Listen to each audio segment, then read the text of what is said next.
Hey everyone, Mario again, coming at you with another episode of First Impressions, the video series where, as the title states, I, Mar, give you my first impressions on various things, whether it be films, television shows, usually whole seasons, sometimes full episodes like I've been doing with Game of Thrones.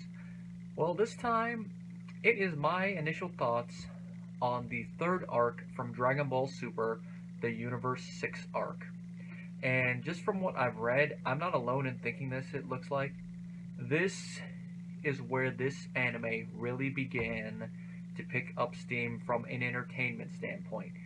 Now, the first two sagas did have their moments, but at the end of the day, they are retreads of vastly superior films stretched out for far too long. I mean, they do have elements that add to it with the longer running time, like the Battle of Gods arc, the fight being very, very explosive to the point that it is threatening to tear apart the entire universe. That's epic. But then when you get to the Frieza arc, most of the pandering just makes the arc not feel as strong. And then we combine that with moments of subpar animation, and yeah, you can feel like it's a been there, done that, wah, wah, wah. Whereas with this arc, it was new, and it actually felt like an arc unfolding. Now, there were a couple segue moments in between the two sagas, such as our first introduction to Champa and his assistant being in the previous arc, where we see that they're up to something, and it's with this arc we find out what they're doing.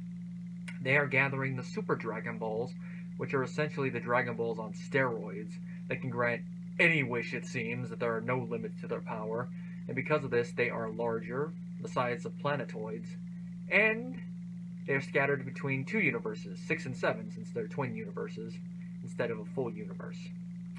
Now, the real dynamic crisis of this arc begins with a little wager between Beerus and Champa, twin brothers who are also gods of destruction.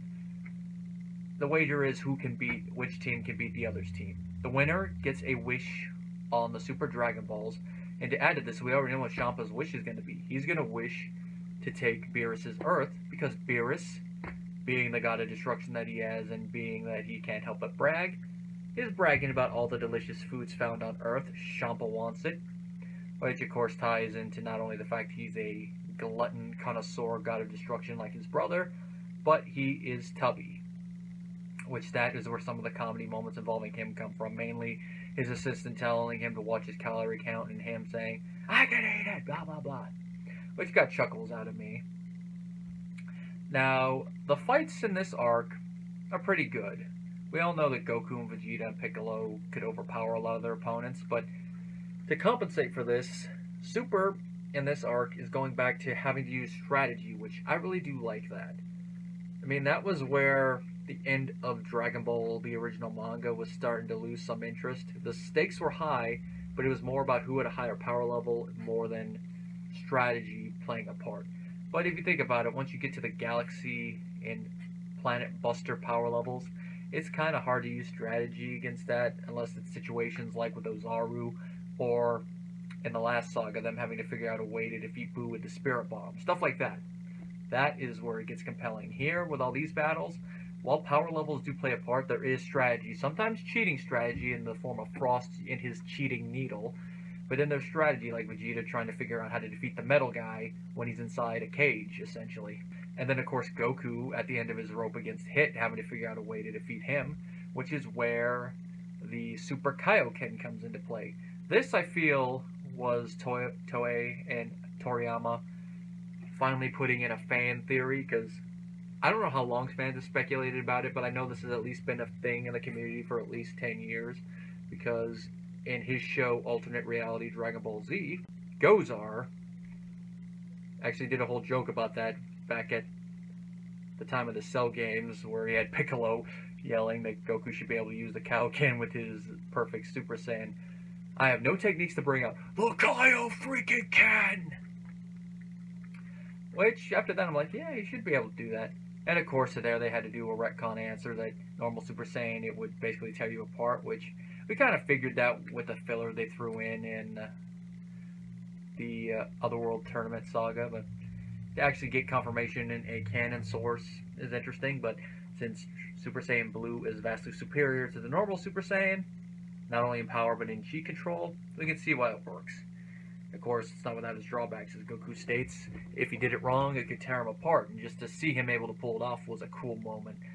I already knew about it because it was one of the few moments from when the anime was premiering in Japan I watched, but just to see it in the dub with Sean screaming out Kaioken for that moment, that was epic. And then, of course, Monaka, just his character in general, that got a chuckle out of me. And I do like the whole thing involving him that is basically a red herring from Beerus to get those two to continue to increase their power and test their limits, which is nice to see a little throwback to Dragon Ball in there, because that's the very same reason why Master Roshi, under the guise of Jackie Chun, entered the World Martial Arts Tournament to prevent Goku and or Krillin from winning. So nice little throwback there. And of course, because of this, we get a little comedy moment where Beerus has to dress up as Monaka. And all the other people who know the secret trying to cover for him like Piccolo. Oh, that episode got a lot out of me. Then of course we got filler episodes like when the Pilaf gang kidnap Pan. That's a little bit of a downer. And this saga ends with a filler moment involving a planet with this weird water that creates clones. Though it did have a nice moment where we got a clone Vegeta. And who is he voiced by? His Ocean dub voice, which I thought was a nice little callback. And it's interesting that a clone of Vegeta would have a slightly different voice. His personality is the same, because what's he want to do? He wants to fight Kakarot. And just Vegeta's reaction as he's sitting on the sideline watching a doppelganger of himself fight Goku, where he's critiquing the whole thing. And I love the moment where he gets up there and gets in both of their faces.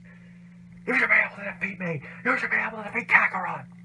And then, of course, the first appearance of Zeno was nice, and they gave him the voice in the dub that I actually think he would sound like. Very childish voice, but still like how you expect a god to sound.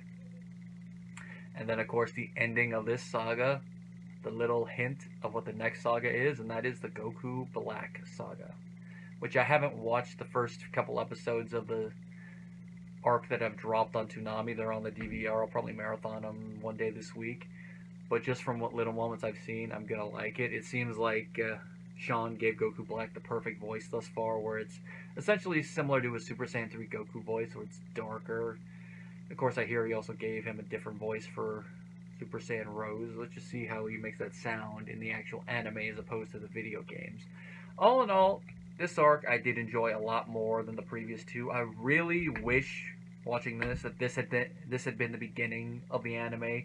Like they had maybe a couple episodes that filled in the gaps between the movies and then got to this proper instead of doing cover arcs. But alas, it is what it is. But now the anime can really, in truth, begin. And as a side note, I am paying attention to the anime in Japan. As of the time I'm recording this, they just eliminated Toppo from the arc, and now it's down to Goku, Vegeta, Frieza, 17, and Jiren. And of course, Vegeta being able to successfully use an attack that killed him before as a Super Saiyan Blue makes sense. And it was a nice little throwback to that moment to see that. So that had me smiling, especially since Piccolo even realized what he was doing. Since he was a witness to the first attack, it made sense. Makes me wonder what would happen if Vegito as a Super Saiyan Blue used that technique, though. That would be devastating. Makes me wonder if we'll see an appearance of Vegito, because with Vegeta, basically at no power, Goku getting his butt kicked, and 17 and Frieza not being able to do anything against Jiren, it seems. What's going to happen now?